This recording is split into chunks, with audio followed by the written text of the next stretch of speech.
Welcome to the Redeemed Vision podcast, where we bring sight to the blind and freedom to those enslaved by our pornified culture. Here, we dive into hard but important topics, such as pornography, sexual identity, true freedom, real love, and living marriage well. Go deep with us as we uncover what redeemed vision means for each of us living in the world today.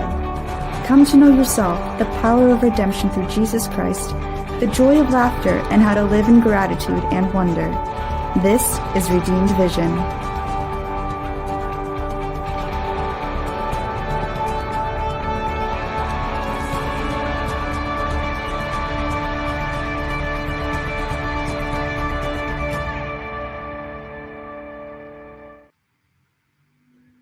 Welcome to the Redeemed Vision podcast.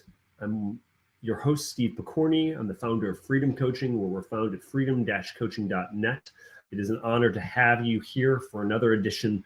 We have a very special guest, but just to welcome you in here, I encourage all of you to visit one of our sponsors, one of the ones that we help to spread the word of Hallow. It's the number one app for Catholic meditation and prayer, where you can find better peace, find sleep, and find a prayer life. So if you go to hallow.com/freedom coaching, you're going to get 3 months worth of value there. And as you continue to stay on that journey, it's going to support the work that we are doing here at the Redeemed Vision podcast and also for Freedom Coaching.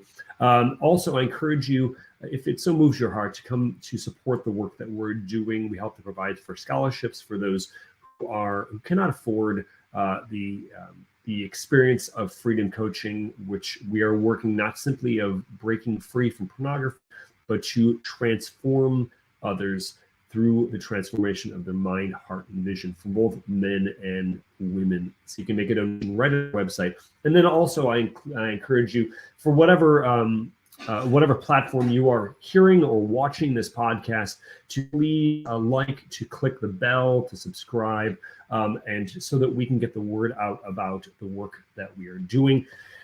With that said, I noticed that I'm a little stuffy here. Welcome to a little drainage going on. So the show must go on, as we like to say in show business. So here we are.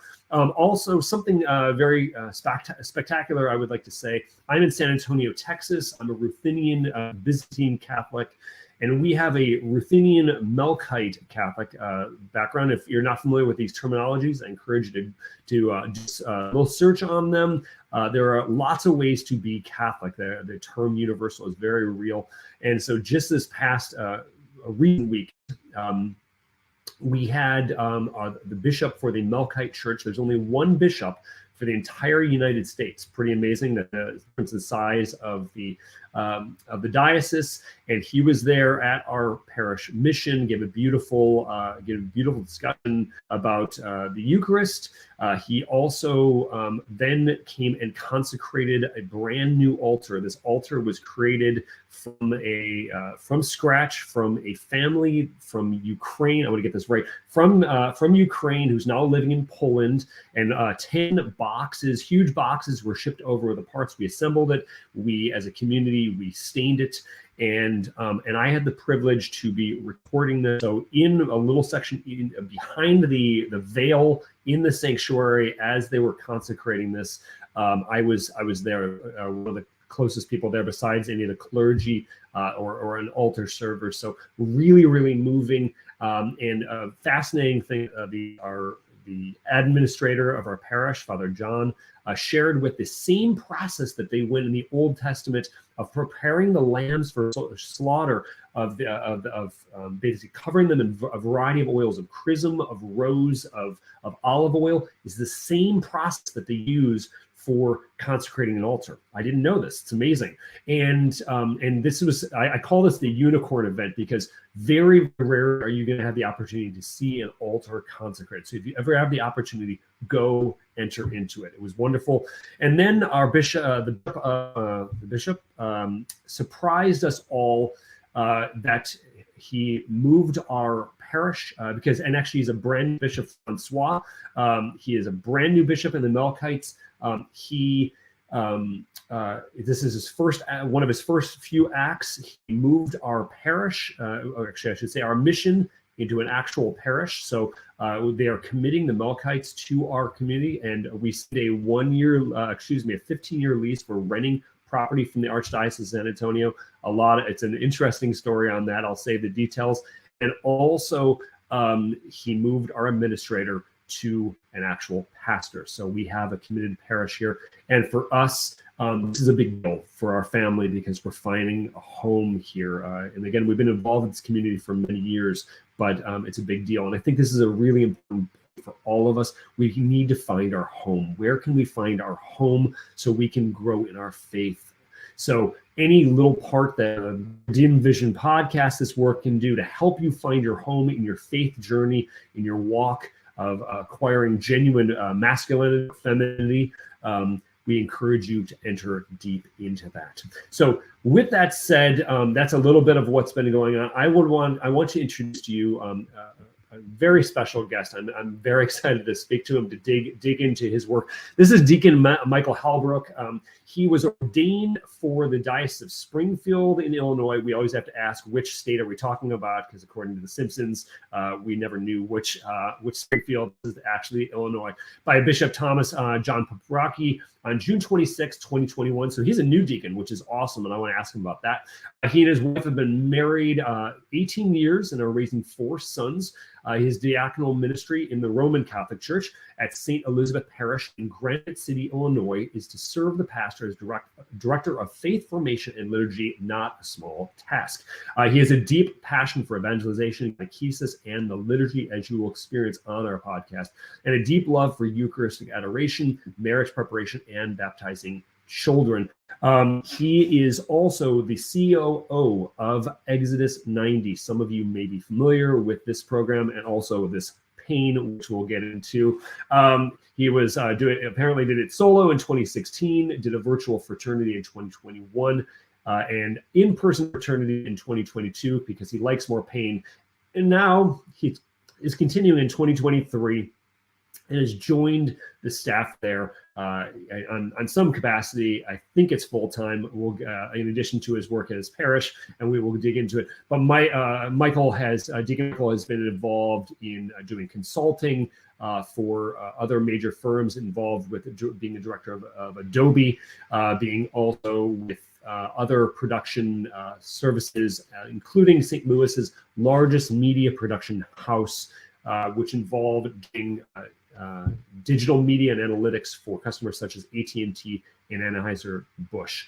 So without further ado, I'd like to welcome to the Redeemed Vision podcast, Deacon Michael Halbrook. An honor to have you, sir. Awesome. Thank you, Steve. It's great to be with you. Thank you. Wonderful to have you. So, and by the way, congratulations on becoming a new deacon in the church. What is? I'll jump in on that point. This is coming to me right now. What is that transformation been for you? And I want to say, so transformation and also transition from being a mere lay guy, shall we say, in the pews to, I'm now leading something pretty major in my parish. Sure. Yeah, man, it has been quite a year and a half. And it's funny because I was at a conference in Dallas last week with a bunch of priests and deacons. And as the deacons met and went around the table talking about their history, their background, their ministries, I realized, wow, I really am a baby deacon sitting here amongst these 10 and 20 and 30-year veterans of the diaconate. For me, the tiptoeing into it has been kind of like a year of that year and a half since ordination. Honestly, I've been serving in a parish here in my hometown with a bunch of people that I've known my whole life. And what honestly and kind of interestingly struck me was over time, more and more of them started calling me deacon instead of Michael. And at first I was kind of taken aback a little bit, right? But I grew into, I think, a maturing humility through that, of like realizing like these people are understanding, and I'm coming to a deeper understanding of what that means to be a servant among them. And as they're coming to a respect of it, I'm also coming to a respect of how that means I have to approach that among them. So to me, like the growing into just lifelong friends calling me something different has really brought it to life in an interesting way. Oh, I can't hear you, Steve. Yep. Unmuting is always a good thing. Welcome to technical difficulties. It sounds like you have a much more established church than we do. We technically have a 3-day-old church signed on Friday, shall we say, moving from a ragtag band of Eastern Catholics to mission to now a parish. And in our own community, we have a gentleman. I'm going to give him some props. His name is James Groth. And just last night, when we were meeting with the bishop at a banquet, a series of emails were shared of how that got off the ground and moved from a thought to thinking about it to moving deeper into this. And our community would not be what it is without James Groth. And I would say, to the little that I know of you, Deacon Michael, your community, we can say the same there, right? Because deacons are a super important part in the life of the church and helping to do the various things that priests, do not have the time for. And you're bringing obviously your wealth of knowledge coming from the secular world into the church to serve laymen. And I love the fact this idea of this. The slow growth into the identity. I'm not a deacon. Wait, maybe I am. Okay, Lord, you're really done. Exactly. And congratulations on the new parish. That was really cool to hear about in the intro. And as you kind of reflect upon your new parish and the parish where I am, the parish I am is 150 years old last year. And so we spent a year celebrating that anniversary. And honestly, some of the team, some of the parishioners went back and researched those original parishioners, the original stories, the original land deeds. And the really neat thing is some of those original names are still in the parish. So there's also, I think, a beauty of the generational aspect of our faith as it comes to life in a place, and as families anchor their homes, their lives, their families around that faith in that place. So I pray for that, 150 years from now, some of those names that that you're working amongst and serving amongst are still there. So. Amen. Well, I don't know about 150 years. I want to go home, Deacon Michael. But there you go. But so please, I respectfully decline the wish of the blessing on the that family. One. Yes. The families of them. Yes. So we'll receive that. And what's interesting, our parish is known as 3 hierarchs. For St. Basil, St. Gregory Nazianzen, and for St. John Chrysostom. We just don't have enough for we need more than one patron for our parish. And January 30th is actually the day in which we celebrate in the East the 3 hierarchs, which is really good. And as our pastor likes to say, it's in between Christmas and in between Lent. We'll never get caught in the Lent having to have a little more dour of a celebration. It'll always be a glorious celebration.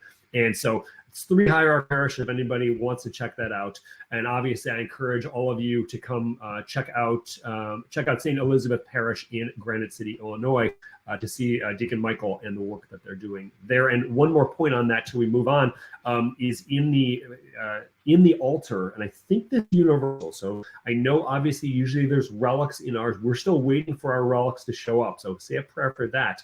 But they take the names of founders of that parish and install them in the altar. So every time any prayers done there, any liturgical services, those prayers for those founders are there, at least in the East. So I'm humbled to receive that and to be part of this founding, which means we have a lot to. I got to step up into that role, just like you stepping up to be a deacon. Like, okay, we're one of the founders. This is our home. We need to protect it now. And as much grace is given, much responsibility is a part of that. So beautiful segue into our work today, because I think we're called, we are called to enter into the life of the church. I think for the life of men, especially in recent years. I mean, we'll maybe limit our discussion the last 20 years, right? Men struggling 20, 30 years, trying to find their role. It's obviously has gone beyond that, but limiting there of not finding a place in parishes in there. And so I'm going to throw just a softball question off that'll be hopefully a jumping off point. You're involved, obviously, as the COO of Exodus 90. Somebody tuning in this, what's Exodus 90? Can you give us just a succinct definition and kind of a lay of the land for what is Exodus 90? Yeah, that's a great question, Steve. Thank you. So the initial entry point is that Exodus is a 90-day spiritual exercise for men. We focus on helping to free men and open them to formation in life, in the faith and in the church. A growing answer beyond the fact that it's a 90-day spiritual exercise that helps to free and start to form men is it actually kind of starts to turn into a lifelong process of formation. I think one of the things that we're starting to see is we had out of each batch, each group of men that undertake the 90-day exercise is there's a desire to go deeper. So you will start to see Exodus also continue into seasons through the church year, through the order and the life of the church to help men continue in that. But at our heart, at our core, our background is as a 90-day spiritual exercise. Beautiful. And just full disclosure to you, Deacon Michael, and also to anyone here. I don't know. I probably heard about Exodus 94 years ago, and I've been meeting with a men's council.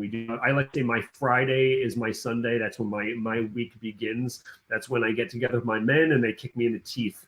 I don't care if you're the founder of Free Coaching, Steve, and we're gonna pile on you sometimes, and I need it, right? Every man I think needs to do this, and a key line I would say is, tell me the 5 men you hang around with most, brothers, and I'll tell you who you are. Right? It really does impact us because we get formed by those. So if you're hanging around with a bunch of Homer Simpsons, shall we say, well, then you're going to become Homer. And the question is do you want to be Homer Simpson, or maybe, just maybe, are you called to more? Critical here. So I finally did the plunge in the beginning of 2020, and my wife blames me for everything that happened in the world because I did Exodus. I'm not fully to blame on that. But again, there was transformation that happened. And yes, I agree with you, much more than 90 days, because this has stuck with me. Some of the habits have formed in there. And now I'm doing it again. We want more pain, apparently. And from this, though, we're finding ourselves, a lot of us in the wilderness are really going in here, as we see, especially through Scripture, through any of the lives of the saints, that time in the wilderness it's not wasted time, right? It brings us into becoming more. So I guess the obvious answer is here, or a question I should ask: why 90? Why 90? I mean, because if we biblically, 40 is usually the day for that. So what was going through James Baxter, obviously the founder of Exodus 9, what was going through his head, and why is that still being reinforced, or is a 90 just a fun number to throw out there? Well, it's a good question. So 90 days was the original manuscript. So, that's a good starting point. 90 days scientifically also is commonly seen as the number of days it takes to break attachments and form new attachments. So not just like break away from old habits, but also really deepen that breaking and lean into new things. Also, it's, it kind of times nicely because most men do Exodus 90 in that period from near the start of the year to Easter. So 90 days makes it, start right around the start of the year. I think the other nuance, you keep talking about the pain of Exodus 90, and the nice, to me, like the times that I've undertaken it, like you said, it's my 4th, is you start out with some pain, it starts to become okay. By the halfway point, roughly, you're like, okay, like this is a little much, and there's a temptation to pull back, and those brothers that you're with, that you reference, help you. Iron sharpens iron, right? And they get you past that hump. Then what happens, what I have found and our fraternity has found, is Lent starts and everyone else in the church joins you. And you're like, finally, you're all here, right? Family, come on in. I know, come on in. You don't have to take quite as cold of showers, but the rest of those 40 days almost kind of become a gift, right? Because it's like, I'm kind of ready for this, and I'm ready to help guide the rest of my brothers in faith through Lent now. And man, at the end of that 90, as you know, I'm sure, Easter and day 91 become a really good celebration, for you as a group of men and your families. So. Yeah, beautifully said. And there's a phrase that I've latched onto in my life. And full disclosure, I was formerly Roman. It's not anything against the Roman Church by any means. It was a wooing into the East. But especially I like to say that the more festive the Mardi Gras, the more austere the Lent, the more glorious the Easter. Right. Amen. Just like Jesus says, right, when the bridegroom is with them, you don't fast. You don't do that. But when he goes away, it's not an they might fast or they should fast. They must fast. Why? Right. Because we're as Christians, as baptized Christians, as baptized Catholics, right? We are to enter into the sufferings of Christ. And if we think we can avoid that, well, then I think we need to question what God are we following here? Right. And entering into those sufferings is a key thing. All those asceticisms are a key thing of what help men discover what they are attached to. There are so many asceticisms so that, as 2 times now, I've entered in thinking I'm going to have a hard time with X. And in week 1, God shows me, no, it's actually Y, right? And had I not tried to enter into all of those sufferings at the same time, I would not have had that realization and that growth about myself. I think, the other thing you mentioned, like entering into the sufferings, doing that allows us to more appropriately enter into the resurrection as well, and the feasting, right? And I think we can do that more maturely and more reverently. One of the things you and I'm sure other men that are undertaking Exodus for a second or third or fourth time this year are starting to see is we're doing that feasting midstream as well, right? So when we hit a feast day of the church, we're saying let's ease a little bit and enter into that, because we want to teach men to fast and to feast for the long run as well. I love it, and I think that what it's tapping into. I mean, I think one of the authors that I became aware of this language was Matthew Kelly on the rhythm of life, right? And the church in her wisdom, in as he likes to say, the genius of Catholicism, right? There's the rhythms of life. If you think of a woman's body, the rhythms that go along with her cycles, the ability to bring forth life and times that are going to happen, and obviously, as married couples will use those rhythms appropriately within the way that God has designed that to be able to build their family as he calls them to it, right? The same thing, though, we're called to, shall we say, bring forth life from our own lives.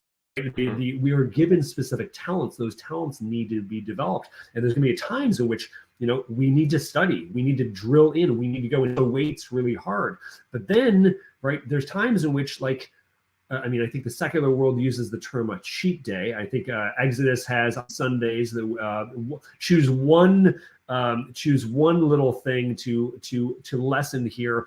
Full disclosure, I think it's kind of late to give up bring hot showers back in, because it's 3 minutes of glory. But that what do I know?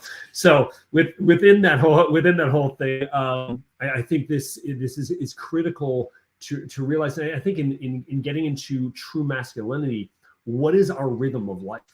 Do you see the need in your life to say no to certain things so that you can say fully yes to things, right? So with your let's go deep into your own. Let's bring this to a micro thing. What has been your experience? I mentioned in the intro there a little bit of the framework here, but what has been your experience doing Exodus 90 yourself? So the first year, as you mentioned, I did it by myself. And it was one of the early years when all of the reflections, and for those that are unfamiliar, it's 90 days of readings from the book of Exodus with reflections that pair with them, that you do. In a fraternity, as we've talked about, a group of other men is the ideal way to do this, so that you're meeting at least weekly, you're supporting each other through it. And out of that group, you have an anchor, one man that you're communicating with every day about how you're doing. And you're doing those asceticisms. So the first year I did it with those emails without any fraternity, without any anchor. And I tell people all the time, if I gave myself a grade, I probably did about a 70% Exodus. Because when you don't have that strength of the brotherhood, iron sharpening iron, helping to support you through that, helping to hold you accountable, it's easy to give yourself passes. It's easy to look at areas where, and honestly not look at it through the right lens. The second year, a COVID year, I still had a second time through. I did a remote fraternity with a handful of other brothers. That helped, right? Because we were leaning into each other, holding each other accountable. There were some funny moments. One of the asceticisms is no snacks between meals, and other is no sweet treats. And so a few of us were in diaconate formation at the time. And at the retreat center where we went once a month for formation, there's a sister who is a fantastic cook. And she always makes this platter of a dozen different types of cookies after lunch. And we all looked at the cookies and we're like, no sweet treats, but we can't make sister mad, and somebody's got to eat these. So we made the worst decision. We gave each other permission to each eat one cookie, which almost makes it worse, right? Because then you're still sitting there looking at the rest of the platter of cookies and just regretting. But sister was happy, and we each had one cookie. So go ahead. I love it. No, I love it. You're hitting on that point of accountability, right? I want to highlight that just for one moment for our audience. And again, we're speaking with Deacon Michael Halbrook, who's the COO of Exodus 90. I'm discovering this time around. I've done Exodus 90. I've done like the reflections, and I'm still trying to get out of Nick who the heck is writing these reflections, because they're really, really good. I'd love for them to ghostwrite for me, perhaps. And then getting into this one, and I'm really striving this time, especially bringing the anchor, making sure that he's calling me out. And my anchor he's a flipping drill sergeant. Yeah, Robert, I'm talking about you. He will listen to this, and he's calling me on things because like cheating on checking on sports, looking little videos on YouTube. Nothing sinful in itself, but it's like, why are you doing this? What's your point? Which again is what Exodus, like I love what Exodus does, especially with setting up the why of the of this. You got to zero in on why and come back and check in on that. So I'm gonna point blank you if you're willing to share it. What's your why for Exodus, for you personally doing Exodus now? Yeah, my why this year is to continue to grow into a deeper relationship with my wife Suzanne and my boys, to make sure that I continue to free up more time for them. With me, it's about the value of time, as well as to grow into a deeper understanding of what my diaconate is to be. And that honestly played out. That last part of it played out of the fact that this is a new. I left 17 years in corporate leadership to take on helping to lead this team in this ministry. And I see that as intimately tied into my diaconate and how that all comes together. So it's very intentional around, with me especially, honestly, technology, and setting aside technology, making good intentional choices with how I use it, in order to be present. Because I'll tell you, like, I still know, and I was in a confessional on Friday talking about how technology still robs me of time that my wife and my sons deserve. Just trying to continue to grow into that. Beautiful. And I thank you for your spiritual nakedness on those things. And like, some of us who listen to podcasts, and we may get caught in the idea, oh, they have it all together and things like that. And hopefully, as you've heard on this podcast and on the Redeemed Vision podcast in general, but especially this edition here, we're just two guys trying to move the nut down a little further down there, trying to find a hole where we plant that acorn, and hopefully God will bring the growth from that little seed that we bring here. And just on that one point of technology, I think this is critically important.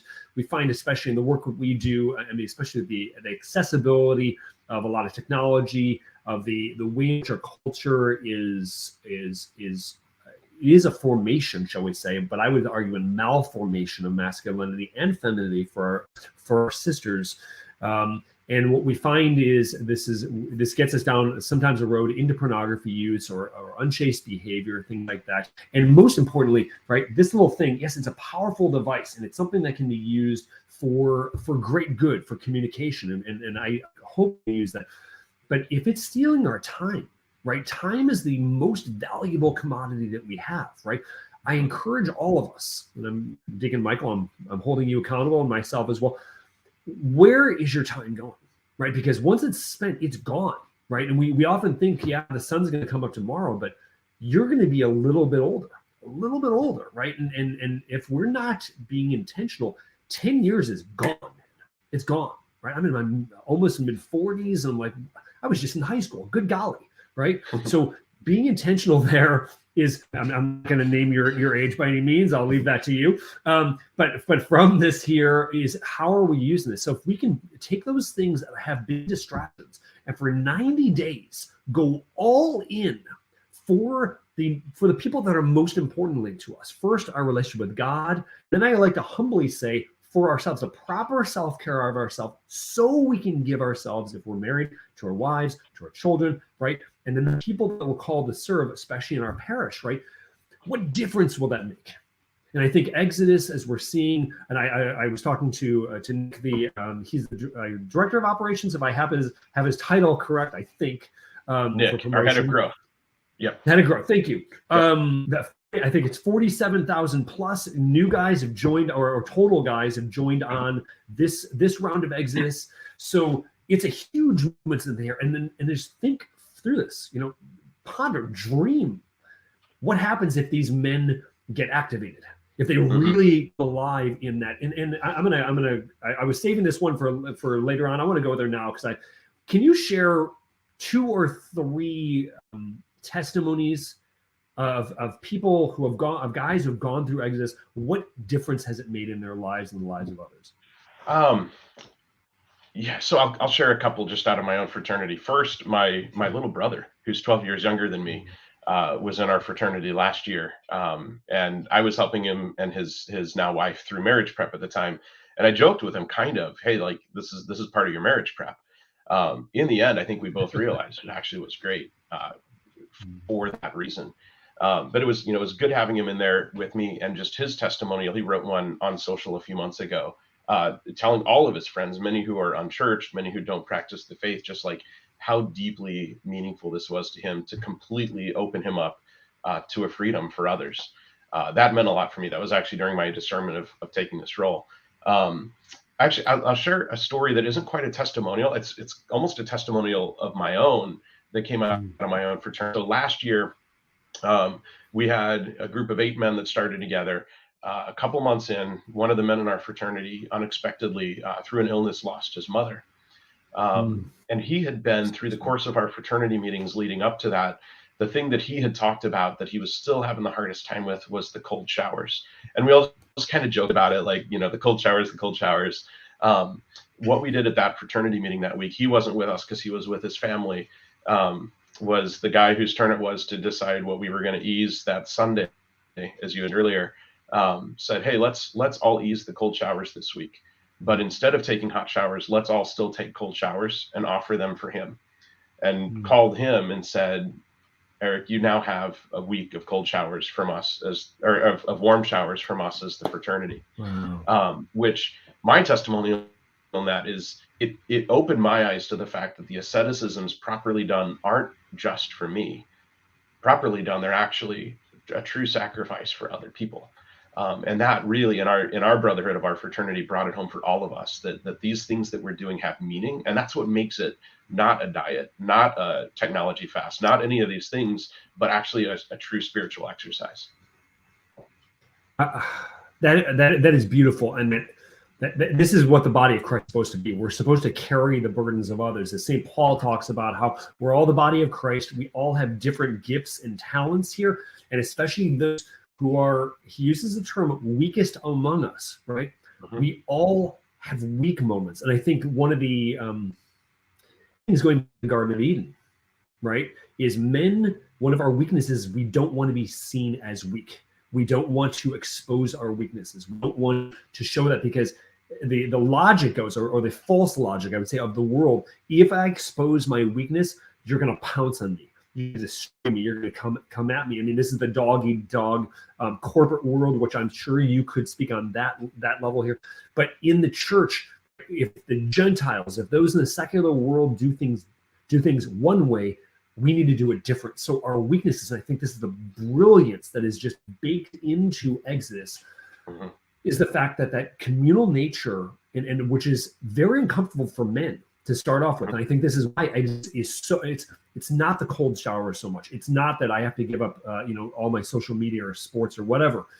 It's I gotta get really naked with guys, like spiritually naked. They have to see a little bit of what's going on inside my heart, and it's a freaking mess. I am broken, and I like to say, like, I'm not okay, you're not okay, and it's okay. Come on in, right? You're in the right place. Right. You're in the right place. Right. You know what? So my anchor last year was a good friend of mine around my age, just a handful of years older. I'm mid 40s, just like you mentioned earlier. Awesome. My anchor this year is one of the older guys in our fraternity. I don't know how old he is for sure. I know he's at least 70. So it's so funny and interesting that in these text conversations with my anchor now each day, he has an openness that I haven't experienced before, right? And I think it comes from his wisdom and his maturity of age, of being more willing to be that open and honest, and it's pulling me into a deeper openness and honesty, like what you mentioned, which I'm really appreciating and taking into my holy hours. I love it. I love it. So let me ask this question, a professional question. How did that come about to become the if you can share any of those public details of moving from secular corporations, I think it was secular, into COO now of Exodus? So how did that come about? And then B, what are your primary responsibilities with this? Sure. This was hands down a spiritual journey, and it was a gift from God. I loved my work and I loved my team in a very secular technology company. I was starting to grow more and more disheartened by where the company and where the industry continues to go culturally. And I had voiced that, with some of the team during my own formation.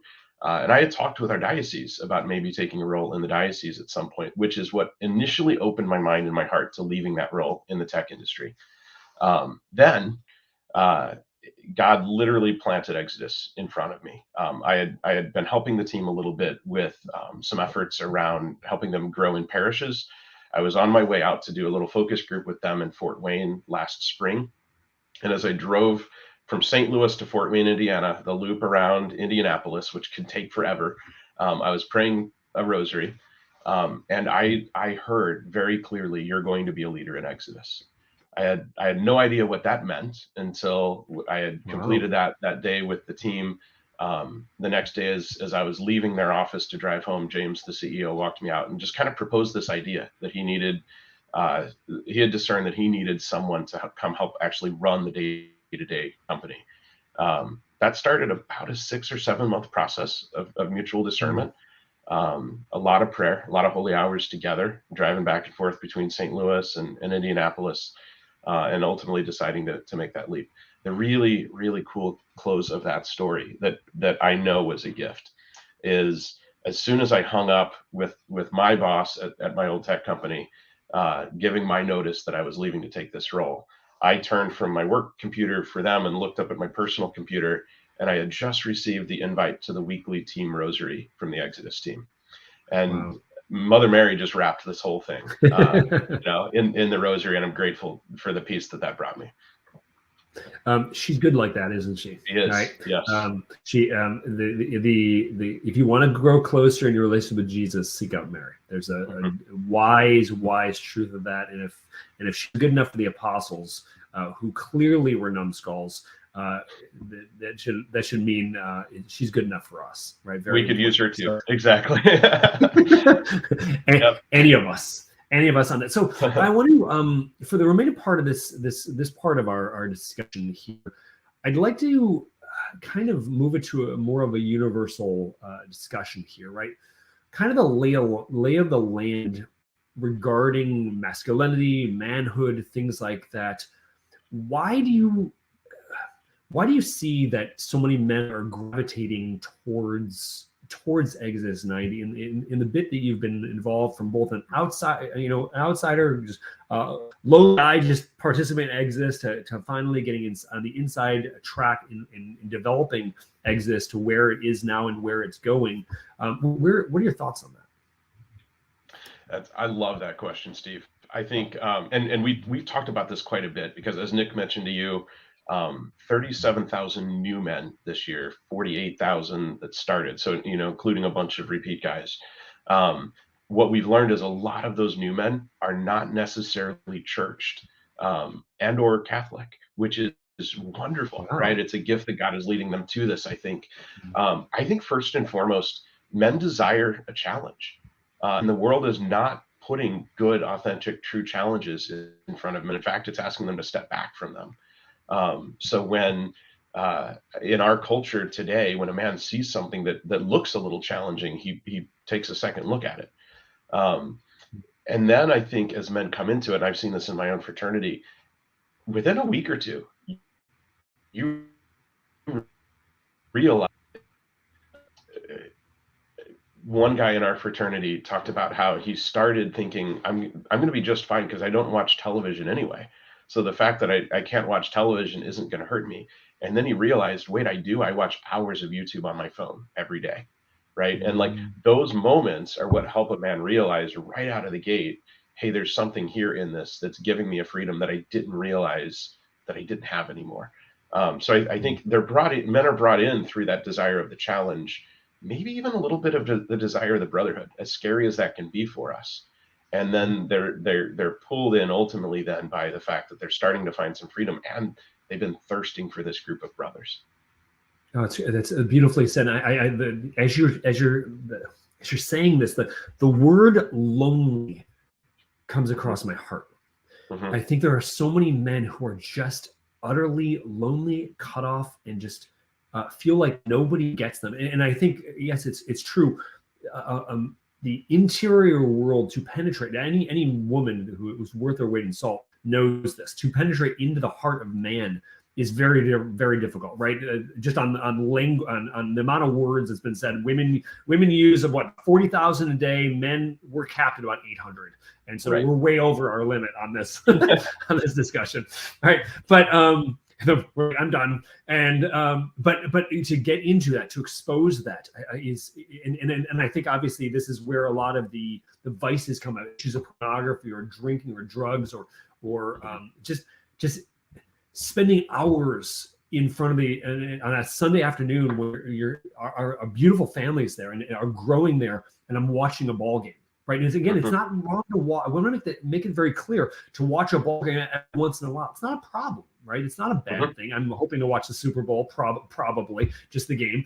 Turn off the halftime show very much. But from this here is we need to get our stuff in order. And I think this is that's one of the key words of getting it in order. And I think that's my follow-up question to this for you, Deacon Michael. How do you see asceticism, or and maybe even for you personally, and also Exodus as a whole? How do you see asceticism? Maybe give a definition of asceticism for those who are listening as a necessary component of growth in masculinity. Yes, I think being able to deny yourself is a core of human life and the spiritual life. The asceticisms ultimately first and primarily initially ask us to do that, to deny ourselves, and Christ modeled that for those of us that are believers. Furthermore, I think then they turn into a true spiritual offering then when they're intentionally offered for something or for someone. So I think the Christian life, the Christian man's life, has to be anchored in asceticisms. One of the things that we're going to do come Easter at Exodus is hopefully the men will stay with us beyond the 90 days, because in the app, they will start to see ongoing reflections that parallel the life of the church, the feasts, the saints, the readings. They'll also see their own rule of life.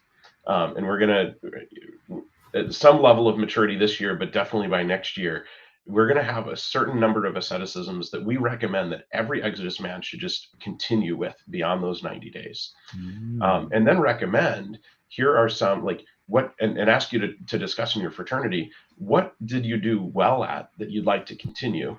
What are you still working on that you'd like to continue, right? So we're not asking any man to live Exodus 90 the rest of his life, but to continue to maintain some rule of life that has some level of asceticism in it, to continue, that directed, purposeful life.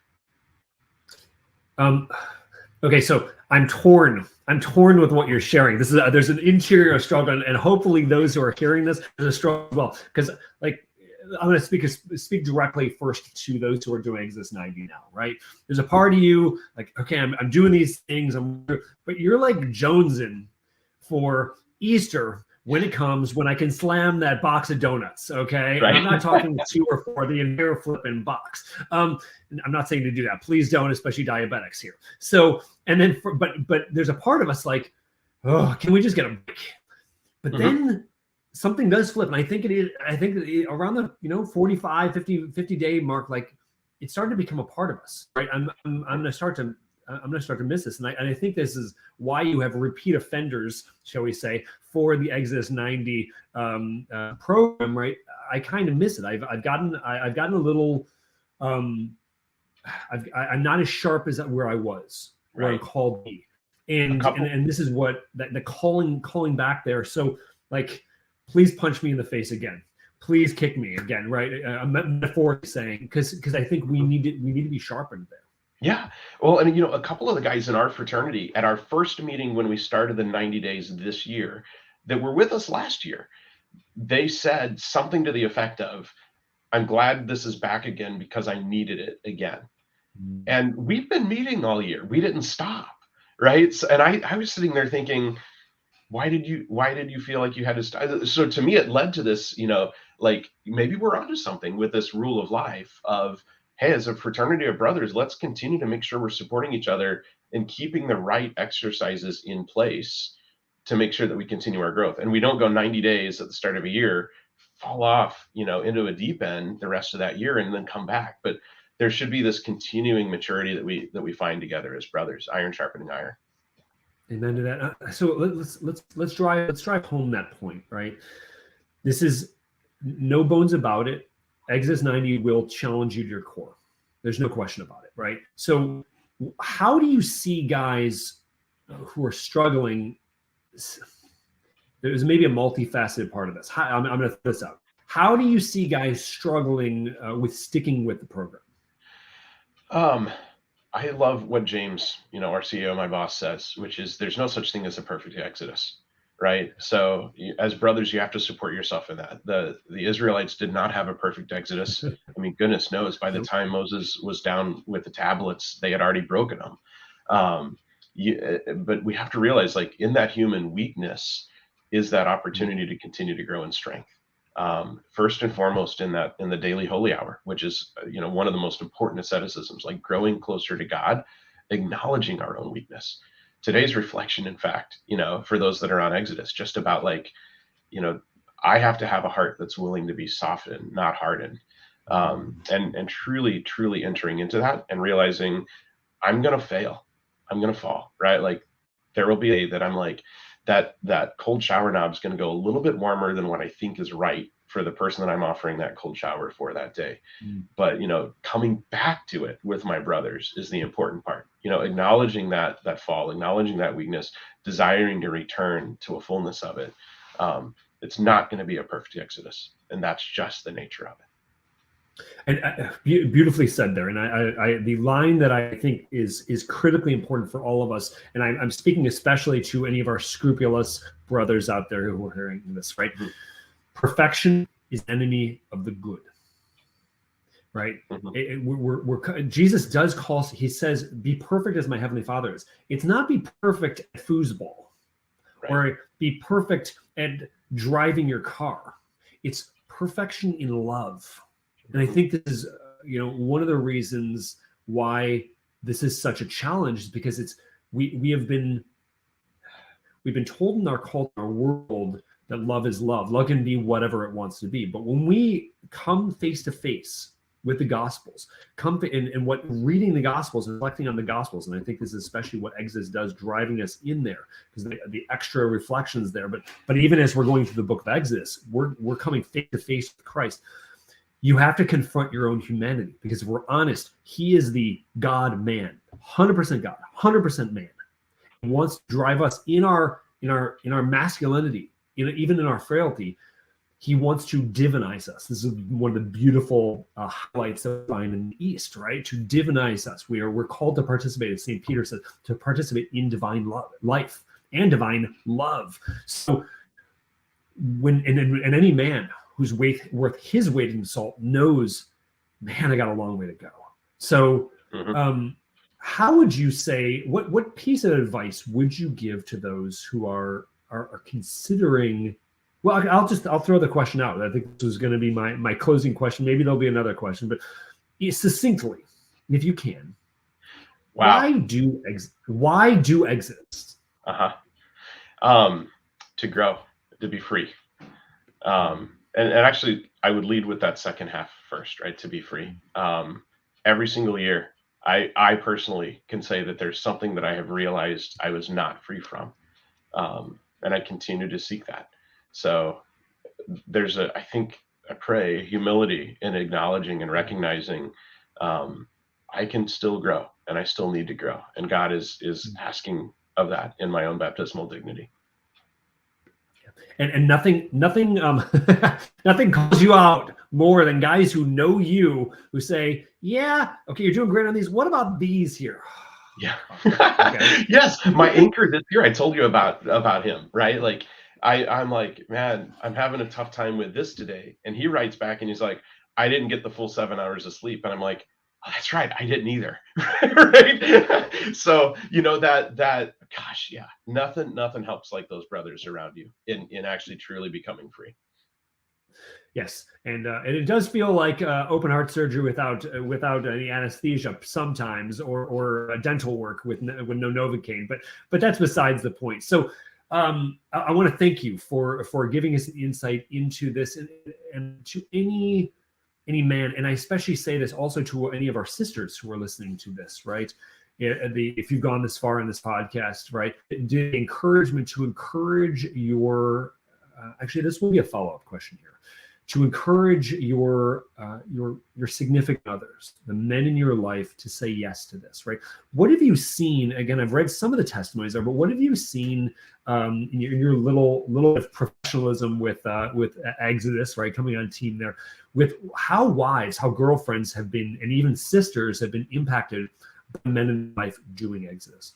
Yeah, the overriding theme, and we see this feedback all the time, is you gave me my husband back.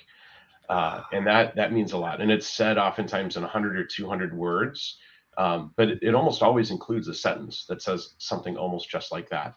That means a lot, right? Knowing that we're helping to free brothers for those vocations, for those things that those lives that God made them for and put them into. There's a slightly humorous side of that question, the answer to that question too, which is sometimes at conferences, like we were at the SEEK conference recently from Focus, Fellowship of Catholic University Students in St. Louis, and we give out stickers that say, I only date Exodus men. And the girls love taking these, which is actually really encouraging, right? Like that they're making a statement. They want a man who is free, right? And able to truly be a good husband and servant of them. And like I said earlier, like with my little brother, like as part of his marriage prep, I actually kind of want to use it for every groom that I work with in marriage prep in the future, a little bit selfishly. So, oh no, well, it's selfish personally, but the good that can come from this. I mean, no woman, it's a man who's enslaved to his passions, and if we're honest, no man doesn't want to be controlled by anything. And I think you said it here, and just to make it very succinctly for those who are hearing this, freedom is not freedom for whatever. It's freedom for God's. It's freedom, it's two-part freedom, right? Freedom from, and that's especially what the Exodus journey begins us on, right? Oh man, I can't take a hot shower, or I can't eat between meals. That's a freedom from, right? Some of those attachments. But then what are you gaining? I mean, it's right. Yeah. What like it's kind of like this. I will say this: the Red Sea was not parted. This is an old Jewish folklore. The Red Sea was not parted until the first person took that first step into the water.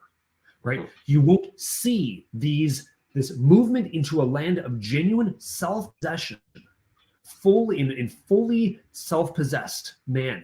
And that, by the way, that's a dangerous man, because that man, he has strings on me. There's no strings on me. There's nothing that can control me that shouldn't be. I am possessed by love. And you're either, the end of our lives, we are either going to be demonically possessed in hell, fully taken over there, or we are going to be divinely possessed in love. And that process begins now, today, day zero.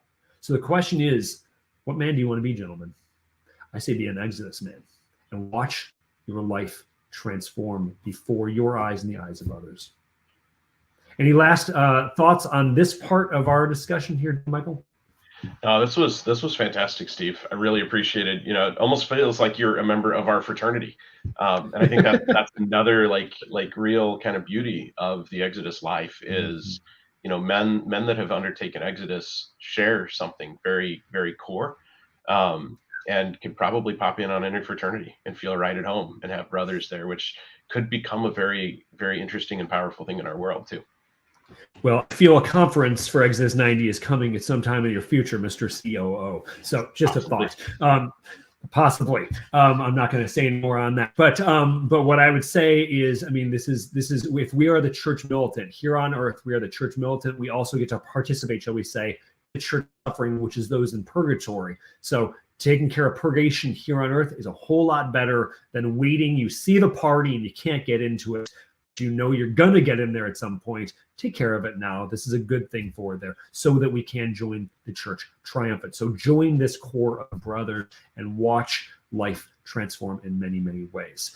So Deacon Michael, I want to thank you for the time here so far. And now what we're going to do, we're going to change it up, do something very different. As I mentioned, I didn't give you any insight into what we're going to do, but I have yet to have a guest who doesn't like what we do. So what we call this the 12. So this is a series of 12 questions. Sometimes I change it up. Sometimes they're the same. So these are just questions to help our audience to get to know you a little bit more, to know you're a real guy, a real person out there. Moving through life. Are you ready for the 12? I hate stuff like this, but I am ready. Good. Welcome to Exodus. Excellent. Okay, so this is the Exodus version like of the Redeemed Vision.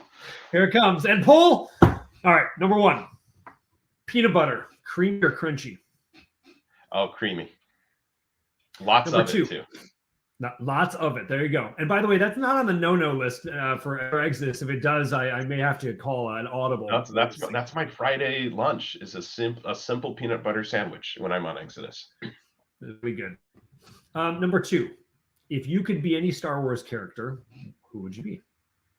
Ooh, gosh, I think I'd be Yoda, just because it seems like he gets to just kind of sit there and chill quite a bit. So I would take the Yoda role. Excellent. You don't have to get things from the fridge. You just kind of conjure it over. All right. That's good. Right. Yeah. Speaking of, I'm going down and making our Exodus harder with all these questions. You're welcome. Number 3. What is your desert island food? What is my desert island? What was it? Your desert island food. Oh, wow. I don't know that I would find it on a desert island, but I'm just going to stick with my normal food, which is any kind of pasta. So hopefully this is a desert island where I can find something to make some noodles. We'll airdrop it in for you. There we go. Okay, appreciate that. You're welcome. You're welcome. You can talk to Will, who I'll make a bowl of fettuccine. No, there you go. All right, number 4, beer or wine? Beer. Follow up? What kind? Okay. The qualifier on that is if I'm with my wife, then it's certainly wine. So. Okay. So let's go with the wife. We'll bring her into this. So what kind of wine? What type? A red, not too dry. Okay. Is that like a Chardonnay, maybe? Probably. Yeah. Lovely. Okay. Number 5. What is your most memorable Christmas gift you received growing up? Ooh, growing up. One that I actually still have. I used to love gorillas. So I got a stuffed gorilla when I was around 5. And man, he made it through dogs that tore him up and he got sewn back together and all of that. So that was the one from growing up. Very cool. What's his name? Just Gorilla. I was very simple. Just Gorilla. Call it what it is. Just a gorilla. Well, do you have any other animals on the house? We know they're named dog and cat. Okay, that's right. Just like Adam. I mean, come on. Yeah. There you go. Number 6. Your bucket list city or country? Ooh, country would be Japan. Those that know me really well know my grandma on my dad's side was born and raised in Kyoto. My grandpa brought her back. He was a Marine in the Korean War.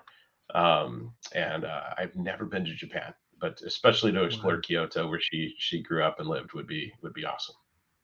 That's beautiful. That's beautiful. Yeah, that's a first for the Redeemed Vision podcast. That's beautiful. I love that. Good. Number 7. If you could have one superpower, what would it be? Ooh, there are times I would really like to be invisible, but that would lead to a lack of virtue. So I'd be way too tempted to put myself in situations where I could hear things that I shouldn't hear. So I would have to use my invisibility very, very intentionally. Okay, very cool.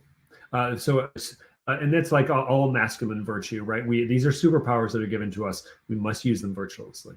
Yes, wisely. That's beautiful. Wisely. With great power comes great responsibility, Uncle Ben. Right?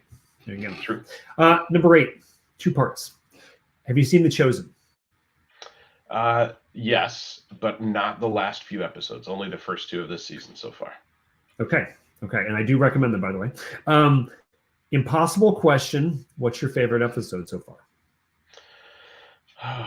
Wow. Gosh, every single one of them. Like there are things that move me in almost every episode. I really like the one where Jesus and the disciples, the apostles, are walking down the road. Where they're walking and they're picking the wheat on the Sabbath. There's just a humanity, they're just there together, right? And they realize that they're part of something new and different. I think other than that, gosh, also Mary Magdalene, when she is called and healed, same when Matthew was called, like all of those moments of healing, that's why it's hard to pick a favorite episode. Well, and you've gone through 2 episodes this season, is that correct? Yes. Okay, so just to quote Jonathan Rumi, get ready, it will wreck your face, and it's absolutely true. So I can't wait. Yep.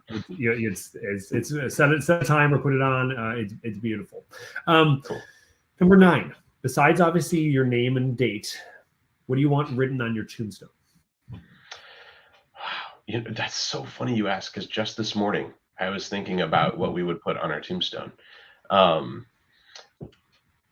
The only other thing I can imagine is because Susanna and I will both have our names on them, so it'll be her, right? So my name and date and her name and date, because we'll be together. Do you have a phrase that might go along with it? No quote. No, okay. I think no worries. Everything that needs to be said has been said in the scriptures. Well said. Number 10. If you had to pick one favorite saint, who would it be? Oh man, Saint Joseph right now, right? Like it changes day to day or week to week, but Saint Joseph's been a pretty solid one for the last several months for me. So, protector, provider, teaching, modeling masculinity in a very human way. It's a beautiful thing. Yeah. Good. Number 11. If you had to be martyred, how would you like to go out? I'm kind of thinking like another well-known deacon, like on a gridiron over coals. I'd like to think I could have his sense of humor and say, I'm down on this side, flip me over. But something where I could have the time to ponder, to pray, to reflect, and to offer that to God and give a sign to others. I just like to say I do exist 90. You're welcome. Okay, so last one. Why be Catholic? It is, God's privileged way of communicating his grace to us. And by that, I think if you double click into that, it's his love. There's just such a richness and a beauty in what comes through the scripture, the tradition, and the magisterium all as one, that just overflows, ultimately in love. The start and the end of everything in the church is bringing souls to Christ through God's love. I don't know why anyone in the world is resistant to that, other than the trappings of the devil holding them in other things that they're stuck in. But when you realize, like, this isn't about yeses and nos, rules, blacks, whites, this is about our journey to God, being able to do that together in a place where he has provided for everything that we need is a tremendous gift. Beautiful. I as you were saying that, a line from I call him the Cape Crusader of Catholicism, Fulton Sheen, servant of God. said that there are, I'm paraphrasing, millions of people who hate what they think Catholicism is. There's under 100 who hate what Catholicism actually is. And so if you're listening to this, if you're, you've come this far in this podcast and you're curious, what is this all about? Don't just take our word for it, and don't just take what people are saying about it. Pick up the scriptures, pick up the catechism, pull that up, and begin to read in and just ask that honest question: God, would you show yourself to me? What do you have to say to me from what I'm reading here? And be honest and watch what happens. Deacon Michael, it's an honor to have you on the Redeemed Vision podcast. Can you please share where is the best way for people to get in touch with you and learn more about the work you're doing? Sure. Thank you, Steve. It's been an honor to be with you as well. I think the easiest way would be exodus90.com is where you can land and find everything about Exodus. You can reach our team via there, and our mission support team is phenomenal. They can always help you get to me if you need something as well. Awesome. Well, Deacon Michael, an honor to have you. You are in our prayers and the blessings that you're doing in your parish with Exodus 90.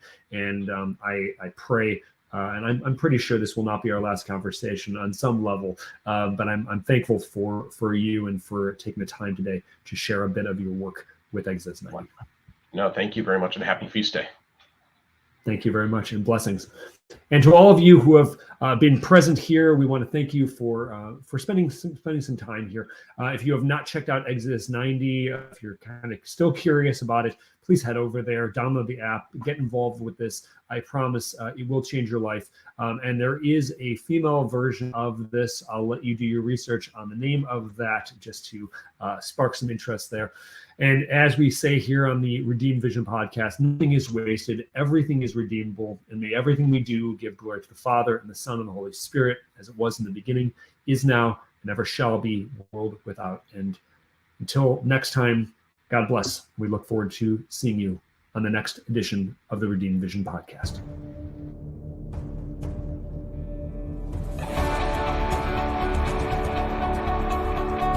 The Redeemed Vision podcast is an outreach of Freedom Coaching. To learn more, check out freedom-coaching.net and follow us on Instagram, Facebook, Twitter, YouTube, and MeWe.